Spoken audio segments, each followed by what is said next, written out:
சந்த் ராம்பால்ஜி மகாராஜ் அவர்களின் வழிகாட்டுதலின் கீழ் செயல்பட்டு வரும் மனிதநேய நலத்திட்டமான அன்னபூர்ணா முகிம் தமிழ்நாட்டின் விழுப்புரம் மாவட்டத்தில் விரிவான வீடமைப்பு மற்றும் முழுமையான குடும்ப ஆதரவு திட்டத்தை செயல்படுத்தி தென்னிந்தியாவில் தனது சமூக சேவையை விரிவுபடுத்தியுள்ளது.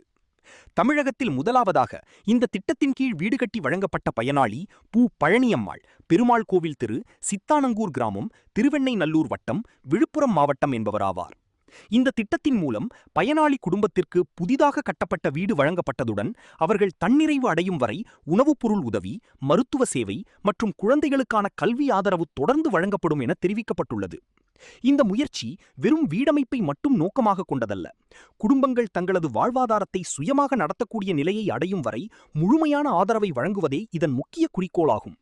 அன்னபூர்ணா முகிம் தென்னிந்தியாவில் மேற்கொள்ளும் முதல் பெரிய அளவிலான விரிவாக்கமாக இந்த திட்டம் கருதப்படுகிறது. இதற்கு முன்பாகவே 10க்கும் மேற்பட்ட தேவையுள்ள குடும்பங்களுக்கு உதவிகள் வழங்கப்பட்டுள்ளதாக அமைப்பு தெரிவித்துள்ளது.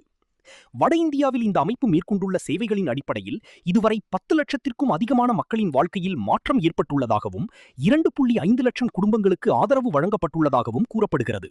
மேலும் இரத்த தானம், வீடமைப்பு, மரநடுகை, வெள்ள நிவாரணம் உள்ளிட்ட பல்வேறு சமூக பணிகளும் மேற்கொள்ளப்பட்டுள்ளன. விழுப்புரம் திட்டம் உணவு பாதுகாப்பு, சுகாதாரம், கல்வி மற்றும் வீடமைப்பு ஆகியவற்றை ஒருங்கிணைத்து நிலையான சமூக மாற்றத்தை உருவாக்கும் நோக்கத்துடன் செயல்படுகிறது. வறுமையிலிருந்து முன்னேற்ற பாதைக்கு குடும்பங்களை கொண்டு செல்லும் முயற்சியாக இது பார்க்கப்படுகிறது.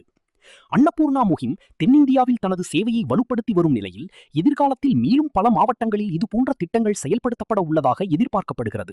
இங்கே நம்ம விழுப்புரம் மாவட்டத்தில் சீத்தானங்கூருங்கிற கிராமத்தில் பார்த்தீங்கன்னா ஹரியானாவில் உள்ள சந்த் ராம்பால்ஜி மகாராஜ் மூலிமா, சத்லோக் ஆசிரமம் மூலிமா இங்கே ஒரு ரொம்ப சிரமத்தில் உள்ள இல்லாதவங்க, ஒரு ரொம்ப ஏழை எளிய குடும்பத்துக்கு வந்து அவங்க உதவி கோரியதுனால இங்கே அவங்களுக்கு 6 மாதமாக வீட்டுக்கு தேவையான எல்லா பொருளும் உதவியாக கொடுத்துட்டு இப்போ வந்து சமீபத்தில் வீடும் கட்டி கொடுத்துருக்காங்க.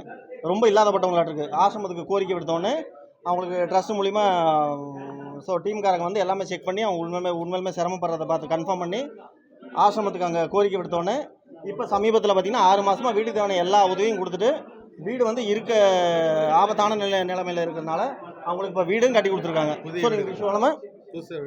அவங்களுக்கு புதுசாக வீடும் கொஞ்சம் நாளாக தரமாகவும் கட்டி கொடுத்துருக்காங்க. ஸோ ட்ரஸ்ட் மூலிமா வந்து ஃப்ரீ ஆஃப் காஸ்ட்டாக கிட்டத்தட்ட பார்த்தீங்கன்னா 10 லட்சம் ரூபாய்க்கு மேலே மதிப்புள்ள வீடை வந்து அவங்களாம் வாலண்டரியாக வந்து சர்வீஸ்லாம் பண்ணி இப்போ புதுசாக கட்டி கொடுத்துருக்காங்க.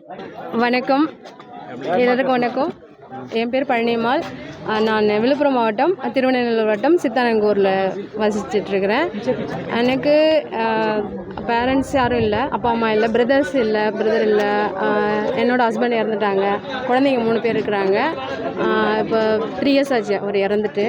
யாரும் இல்லாமல் ரொம்ப கஷ்டப்பட்டுட்டு இருந்தோம். ஏதாவது முயற்சி எடுத்து வீடு ரொம்ப ஒழுகிட்டு இருந்துச்சு. வீடு தான் சரி பண்ண முடியுமான்னு கவர்மெண்ட்டில் நான் அப்ரோச் பண்ணேன்.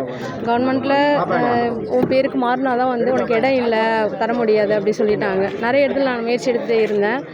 அதுக்கப்புறமா நான் விழுப்புரத்தில் குழந்தைக்காக அந்த சிங்கிள் பேரண்ட்டுக்காக அப்ளை பண்ணுறது கலெக்டர் ஆஃபீஸ் போகும்போது புது பஸ் ஸ்டாண்டு என்ட்ரன்ஸில் ஒரு பிட் நோட்டீஸ் அது கிடச்சிது, பேம்ப்ளெட் கிடச்சிது.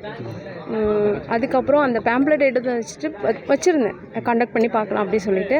நெக்ஸ்ட்டு ஒரு 7 டேஸ்க்கு ஆஃப்டர் அப்புறம் புக்கு கிடச்சிது. நம்ம புக்கு கிடச்சிது, ஞானகங்கா புக்கு கிடச்சிது. இது சம்மந்தம் உள்ளதுன்னு தெரியாது எனக்கு.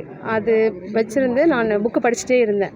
படிச்சுட்டு இருக்கும்போது எனக்கு 1 வீக்கு பிறகு குருஜி வந்து கனவுல வீட்டுக்குள்ளே வந்தாங்க. நான் இருந்துட்டு இருந்தேன், வீட்டுக்குள்ளே வந்தாங்க. வீட்டுக்குள்ளே வந்தப்போ மார்னிங் 5 o'clock, அன்னைக்கு காலைல 8 மணிக்கு தான் எனக்கு ஃபோன் வந்துச்சு. நாங்கள் இன்றைக்கி உங்களுக்கு வர்றோம், இந்த வீடு விஷயமா வந்து உங்களை பார்க்க வரோம் அப்படி சொன்னாங்க. அதுக்கு முன்னாடி 5 மணிக்கு அவங்க வந்துட்டாங்க. அன்னைக்கு 3 மணிக்கிட்ட இவங்க எல்லாம் வந்துட்டு அன்னையிலேருந்து எனக்கு ஒரு 6-7 மாதமாகவே சாப்பாட்டுக்கு உணவுப் பொருள் என்னென்ன வேணுமோ எல்லாமே வந்து கொடுத்துட்ருக்குறாங்க.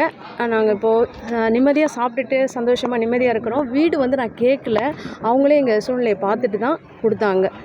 ஆக்சுவலி வீடு வந்து எனக்கு சொந்த வீடு, இடம் இல்லை. அதனால் வந்து வீடு வந்து உன் பேருக்கு மாற்றினா கொடுப்பாங்களா அப்படி சொல்லிட்டு எனக்கு ரெஜிஸ்டர் பண்ணி கொடுத்தாங்க, செலவு பண்ணி.